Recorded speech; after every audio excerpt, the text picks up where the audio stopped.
Halo anak-anak ibu semua, hari ini kita akan kembali melanjutkan materi pelajaran sosiologi di kelas 9. Kamu harus tetap semangat untuk melaksanakan pembelajaran walaupun masih dalam sistem daring. Dan jangan lupa kamu nanti mengisi daftar hadir di GCR. Kita masih melanjutkan materi pelajaran sebelumnya. Kalau sebelumnya kita mempelajari bagaimana faktor penyebab perubahan sosial budaya yang berasal dari dalam lingkungan masyarakat. Hari ini kita akan belajar mengenai faktor penyebab perubahan sosial budaya yang berasal dari luar masyarakat. Perhatikanlah video pembelajaran yang Ibu tampilkan. Ambil buku kamu, bukalah halaman 75 sampai 76.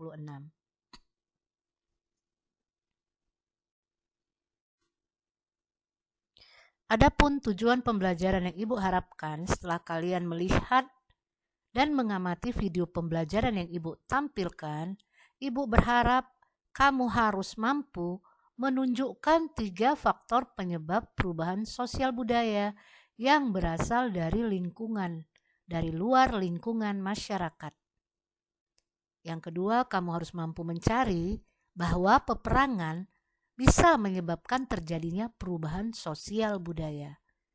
Dan yang terakhir, kamu harus mampu mendeskripsikan kegiatan apa yang mampu menyebabkan perubahan sosial budaya kalau kita lihat dari pengaruh budaya lain.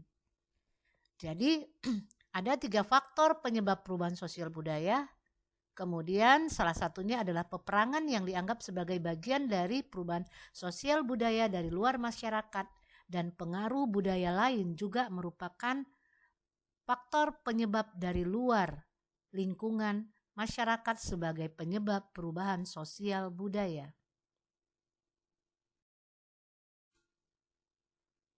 Kita mulai faktor penyebab yang pertama.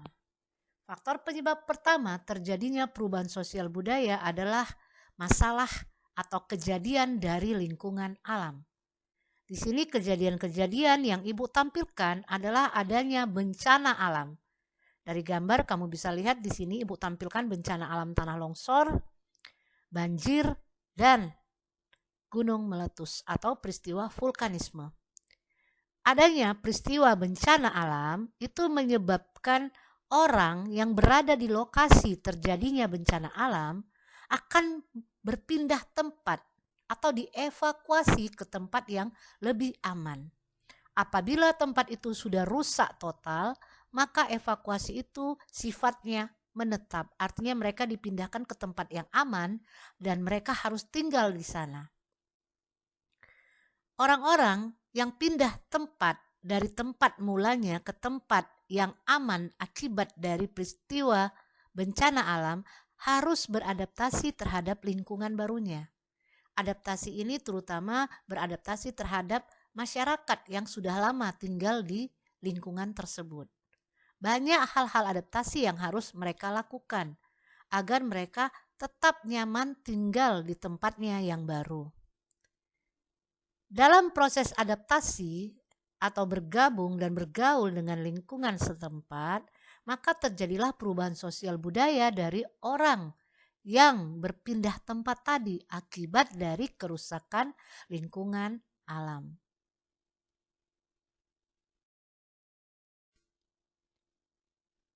Faktor yang kedua adalah terjadinya peperangan.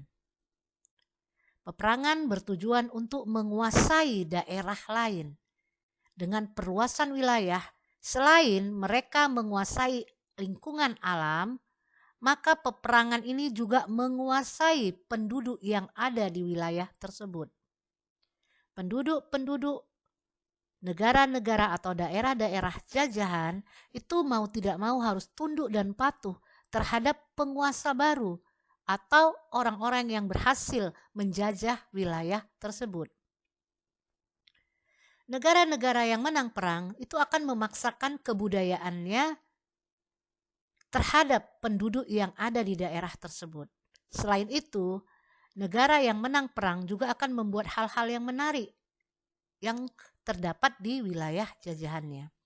Ibu kasih contoh bahwa bahasa internasional yang paling banyak digunakan di dunia adalah bahasa Inggris.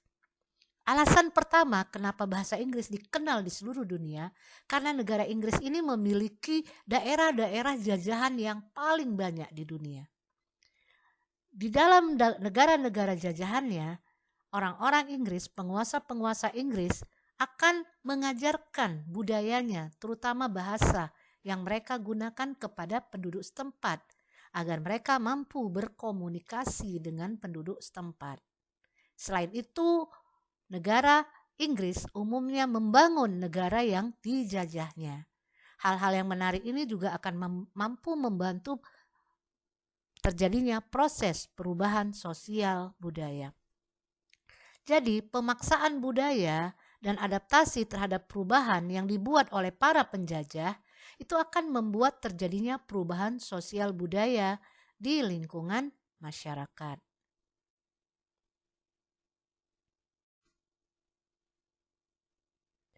Faktor yang terakhir yang menyebabkan terjadinya perubahan sosial budaya adalah adanya pengaruh kebudayaan masyarakat lain. Pengaruh kebudayaan masyarakat lain ini bisa terjadi akibat adanya perjalanan-perjalanan dari satu tempat ke tempat yang lain. Orang-orang asing akan saling bertemu. Ada beberapa hal yang dipengaruhi dari masuknya budaya masyarakat lain. Selain akibat perjalanan dan persinggahan terhadap wilayah-wilayah yang didatangi, pengaruh kebudayaan masyarakat lain juga sangat besar dipengaruhi oleh kemajuan teknologi. Kemajuan teknologi, terutama kemajuan teknologi komunikasi dan telekomunikasi, itu mengakibatkan begitu cepat hal-hal yang terjadi di luar sana bisa diketahui oleh suatu masyarakat setempat. Yang pertama yang mereka pengaruhi adalah bahasa. Ibu kasih contoh saja, anak-anak remaja, terutama remaja-remaja putri saat ini sangat senang dengan drama Korea. Dan mereka mulai mempelajari bahasa yang digunakan oleh artis-artis Korea. Saking mereka terpengaruhnya dengan budaya dari masyarakat Korea yang ditampilkan melalui film-film Korea. Yang kedua, cara berpakaian. Cara berpakaian orang-orang dari budaya lain itu gampang ditiru terutama oleh kalangan generasi muda atau kalangan-kalangan remaja. Mereka berpenampilan atau meniru penampilan orang-orang yang mereka sukai atau mereka kagumi yang berasal dari luar negara mereka. Lalu yang ketiga adalah gaya hidup. Gaya hidup yang saat ini sedang tren adalah gaya hidup di mana mereka melakukan kegiatan yang sifatnya konsumtif. Konsumtif itu artinya mereka melakukan pengeluaran yang besar tidak sebanding dengan penghasilan yang ada dalam mereka dapatkan selama ini. Jadi ada sifat pemborosan dari perubahan gaya hidup. Dan yang terakhir adalah pola hidup. Pola hidup ini maksudnya kegiatan sehari-hari yang mereka lakukan. Mereka banyak meniru dari budaya-budaya luar.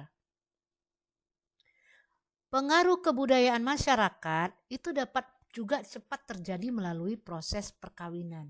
Jadi sekarang ini banyak sekali terjadi perkawinan-perkawinan antar bangsa.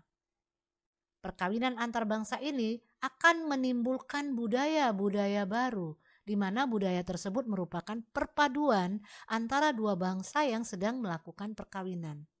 Percampuran budaya baru tadi yang menghasilkan budaya baru, percampuran budaya yang menghasilkan budaya baru, sehingga budaya lama itu ditinggalkan, itu disebut dengan istilah akulturasi. Dan ini sudah pernah kamu pelajari atau dengar. Ada dua pengaruh kebudayaan masyarakat lain melalui perkawinan, yang satu namanya asimilasi, yang satu namanya akulturasi. Kalau asimilasi, percampuran budaya itu tidak menimbulkan budaya baru. Mereka bercampur tapi masih menonjolkan budayanya masing-masing. Kalau sudah akulturasi, percampuran itu bisa menghasilkan budaya-budaya yang baru. Demikianlah materi kita hari ini. Sebagai penutup, Ibu ingin kamu membuat satu kesimpulan dari pertanyaan yang Ibu sampaikan dari ketiga faktor penyebab yang berasal dari luar masyarakat. Faktor apakah yang paling besar pengaruhnya? Apakah faktor lingkungan alam, faktor peperangan, atau faktor pengaruh dari budaya lain? Oke, terima kasih sudah mendengarkan video pembelajaran yang Ibu tampilkan.